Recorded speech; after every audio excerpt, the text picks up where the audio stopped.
Hi, it's Dwyer, gamblersadvisory.com, dwyervip.com. Remember, the opinion you should follow should be your own. Just consider this video to be a second opinion from a complete stranger online. Well, in Puerto Rico, Juan Manuel Lopez knocked out Wilfredo Vasquez, got a TKO. The ref jumped in and stopped it. Vasquez had a busted up eye and, quite frankly, was getting battered right late in the fight. But, right, while Lopez is charismatic, while Lopez certainly has a following and still has a punch, right? Remember, power is the last to go. Understand that at a world-class level, Juan who used to be a great champ, in my opinion, is now simply an opponent, right? He's simply another line on the resume of a younger lion. Understand, fighters over time start to get hurt by the sport, right? That punch resistance that the guy had when he was younger, right? Hit on the chin, he's still there. Hit on the chin, he's still there. I'm just telling you, for some guys, after a while, your body says, hey, I've been hit on the chin enough. You start blacking out. What I want people to do is to look at not this fight against Vasquez, who doesn't have a big punch, right? Vasquez Jr. doesn't have a big punch. What I want them to do is to look at Juanma's other fights. Folks, he was getting hit way too much. You look at his reflexes now, they're really not there, right? I know today people are saying Juanma is back, Juanma is back. And because he was a popular fighter, obviously there were a lot of people in the stands, right, for the fight. Okay, great. Puerto Rico has a long history of producing great fighters, right? Fair enough. But if we're going to be honest with ourselves, right, in my opinion, Juanma really should retire. I just think the guy gets hit too much. I just think the guy's reflexes have dimmed too much. It's all or nothing, right? Either he lands and knocks you out or he loses. Look at when he got knocked out earlier, right? All of those knockouts took place in the first half of the fight, right? Now, I watched the career of people like Muhammad Ali when I was a kid. I remember when Ali was one of boxing's best interviews. Not a guy who really couldn't express himself later in life, right? I'm just telling you, my own opinion, that guys suffer the most damage, right, to their brains, to their bodies, later in their careers, when they don't have the reflexes to dodge shots, right? And when their body is older and just doesn't bounce back the way it did when they were younger. Now, I don't have a problem with a guy who hardly gets hit, a guy with a defensive construct fighting on, right? Vladimir Klitschko, Bernard Hopkins, right? There's certain fighters who, you see them and you say, hey, okay, I'm still into this guy being in the sport because the guy isn't getting hit hard. But when I see a Juan Manuel Lopez at this stage of his career, to me, it feels like I'm watching Roy Jones Jr. at this stage of his career, right? You're watching a ghost who used to be a fighter. You're watching a guy just taking too many flush shots, unable to roll with punches, right? I hope the people who love Juanma talk to him. I know it's hard to leave the stage. Let's face it. One of the lines we've heard dozens and dozens of fighters say after them saying, hey, I'm retired, is I'm making a comeback, right? That's just part of boxing.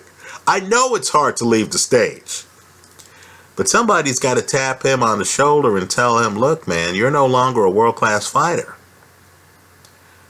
right? From time to time, you can spring a knockout on us, but think about the damage it's doing to your body, right? Look at how you're not rolling with punches. Look at how you're getting hit, right? You know, I hope Juan Manuel Lopez and I hope Roy Jones Jr. both rethink what they're doing. And that's as I support guys like Vladimir Klitschko continuing on in their careers. Okay, let's talk about John Molina. And let's introduce a name really I should have discussed more here online. He hired a new trainer, Shadid Saluki, who, you might recall, used to train Layman Brewster and actually led Layman Brewster to his victory over Vladimir Klitschko many years ago, right? Brewster won the heavyweight title. He did it the hard way, folks. That was a shootout, and he was fighting a legitimate champion, right? So Saluki, who also has trained other fighters, right? Ishmael Shalak, Audley Harrison, right? Saluki has a long list of fighters on a world-class level who he's been involved with. James Toney, right? Well, now he has done some of the most impressive work in boxing recently by reworking John Molina. Molina has changed his strategy. This is a guy with a heavy punch, right? He has a Wanma type punch. It can end fights at any moment. One punch, knockout, power. This is a guy who dropped Lucas Matisse multiple times when they fought, right? Well, he hired Saluki, trained for Ruslan Provodnikov. Understand, Molina is a guy who fights tough fighters, right? He's fought Humberto Soto. He's fought Adrian Broner, right? He's fought Ruslan Provodnikov. He's fought Lucas Matisse. He hires Saluki, and Saluki, in watching him, realized that this slugger had a jab that he was ignoring, right? So, Saluki convinced him to change his center of gravity, to go from being a slugger, trying to, trade, I take one, I give one, to a boxer, trying to jab, right? I hit you, I pivot, I move out the way, you miss me, right? I'm keeping you at the end of a jab. That's what he did against Ruslan Provodnikov, and he won that fight by a wide margin, right? So Molina, who, think about it, has gone from being a slugger of few punches to now a guy who threw over 1,000 punches against Ruslan Provodnikov, has decided that he's ready to fight Terence Crawford, right? There's certain guys in boxing who, when they say, I want to fight the best, they actually mean it, right? So this guy is one of those fearless guys who, whether it's Adrian Broner, whether it's Terence Crawford, he's on his way into the ring, right? Well, let me just say, while I applaud his trainer, right, bravo. This reminds me of the job that Robert Garcia did with Marcus Maidana, where Maidana suddenly came out moving his head and you were thinking, whoa, what? Is this Marcus Maidana? This is the same type job, right? Molina comes out, and instead of running in and throwing punches, here he is. Right hand behind the left jab, stuff like that. Well, I think he's picked the wrong opponent. People here online know how much I like Tyson Fury, right? Understand, Tyson Fury is able to fight southpaw entire fights if he wants. Right? He's ambidextrous. That's one of the reasons why Fury really was, in my opinion, the world's best heavyweight. Right? Well, understand, that's Terence Crawford. Right? This is a guy who, when I'm not getting phone calls, this is a guy who can come out and literally see where your jab is landing and then decide, you know what? I'm going to fight a different way. I'm going to come at this a different angle so that jab is not in my face. Now, the problem that Molina's going to find is that Crawford is going to take away his jab. The other problem is really, other than Floyd Mayweather, it's very hard to find a fighter who makes better adjustments in the ring than Terence Crawford. What I want people to do is I want people to Google Freddie Roach's comments after Crawford spanked Victor Postal. That was a fight I was expecting Crawford to have all kinds of problems in. Right? Understand that Freddie Roach, who normally talks trash, right? Freddie's a guy who, will basically say lines like, hey, Vasyl Lomachenko, he's not that good. Google Freddie's recent comments, right? Golovkin, he's not that good, right? Freddie Roach was in the corner of Victor Postal. And after the fight, Freddie was shaken. Right? Roach was so astonished to see Terence Crawford hitting his guy with hard shots out of a non-dominant stance. Right? Crawford's in there moonlighting as a lefty and spanking Freddie Roach's fighter. That when a reporter asked Freddie whether he wanted Manny Pacquiao, right, Freddie's crown prince, to fight Terence Crawford, Freddie said not in his next fight. Think about it. Obvious payday on the table. Champion. One of the best in boxing. And Freddie didn't want Manny fighting him. Right? Because Freddie understood. If you're going to hop in the ring with Terence Crawford, you need to be on the top of your game. Now, John Molina, I'm sure, feels that he's doing things he hasn't done before. But you need to pay attention to these trainer-boxer marriages. Right? He just got with Saluki. It'd be different if this fight was a year from now. Then you'd say, oh, you know what? Maybe if a guy dodges his jab, maybe Molina has a plan B. Right? Maybe Saluki has him ready to do certain things. The problem is all we've seen of Molina and Saluki together is the Richland-Provodnikov fight. Folks, I have to tell you that Richland-Provodnikov's defensive skills are nowhere near Terence Crawford's. Just look at their faces, right? If you didn't know Richland-Provodnikov and you saw him and someone said, what does he do for a living? You would think boxer, right? Maybe you would say MMA fighter, right? But it would be some sport involving hits to the face, right? Provodnikov looks like he's been in some fights, right? Whereas Terence Crawford,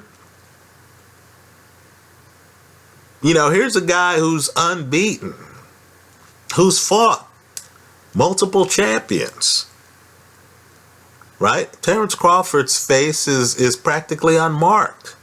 He doesn't get hit. Crawford's the kind of guy who could fight if he wanted well into his late 30s. So, I'm expecting Crawford to take away Molina's jab. I'm expecting Molina to be lost in the ring, right? Because understand, Crawford's not just taking away his jab, But Crawford's going to be moving around the ring, trust me, a lot more than Ruslan Provodnikov, right? He's going to be moving around the ring, and when Crawford comes in, especially after the third round, right? Crawford, like Mayweather's there, figuring you out early. Once he learns what he can do, then he's going to come in and he's going to start throwing the kind of shots that dropped Victor Postol. Let's remember, Victor Postol had a chin until he faced Terence Crawford, right? And Crawford's the kind of guy who is going to come in, and some of the shots he throws are going to be body shots, right? He's going to come in. He's a guy who can come in on an ambush and has the presence of mind to hit you in the body, right? Molina, God bless him, but he's just learning defense, and he's already in his 30s. You know the lifestyle sluggers have. It's different. They're accustomed to showing up, hitting you in the head, watching you fall in the canvas, seeing the ref count to 10, picking up their paycheck and the win. Right? They aren't accustomed to a chess match, right? Where they can't find you. They're getting hit with shots. You're taking away things like their jab. Right? So, I think this is a victory lap for Terence Crawford. Right? Let me commend the folks who put this fight together. Bob Arum and Al Heyman. Right? This fight's going to be on HBO, I hear. Right? Not pay-per-view, which is good. I think Bob Arum saw the pay-per-view numbers for Crawford Postol and realized, hey, this is a tough economy, regardless of the phony government economic numbers that are being released internationally, right? It's a tough economy. Really, boxing needs to give fans a break. So you have a very heavy-handed opponent who is always one punch away from winning a fight, who has a history of giving tough fights to people like Ruslan Provodnikov and Lucas Matisse, right? And he's in against, simply put, one of the very best in the sport of boxing. You need to look at Crawford closely, because Crawford is a guy who, you know, if you don't know him and you're looking at him, you'll say, oh, he's a southpaw. Then you'll find out he's not, right? You'll see Crawford fighting Ricky Burns, and Crawford's on his back foot, and you say, oh, he's a back foot fighter. Then suddenly he has Burns up on the ropes, and he's working him over, right? Crawford is a chameleon, right? He's that high level. I expect Crawford here to win this fight decisively, right? Molina has a chin. Right? Don't be too fooled by the fact that he got knocked out by Matisse, because understand, Matisse is a huge puncher too. Right? Guys who fight huge punchers are going to have some off nights that end on the canvas. But I do expect this fight to go several rounds. Right? So, I like Terence Crawford. If I had to do a hedge on this fight, it would be with the over, right? I expect, though, Crawford to win this fight handily. I don't think the scoring is going to be close. That's how I see it. Let me hear from you. I hope you leave your comments in the comment section to this video. Thanks for stopping by.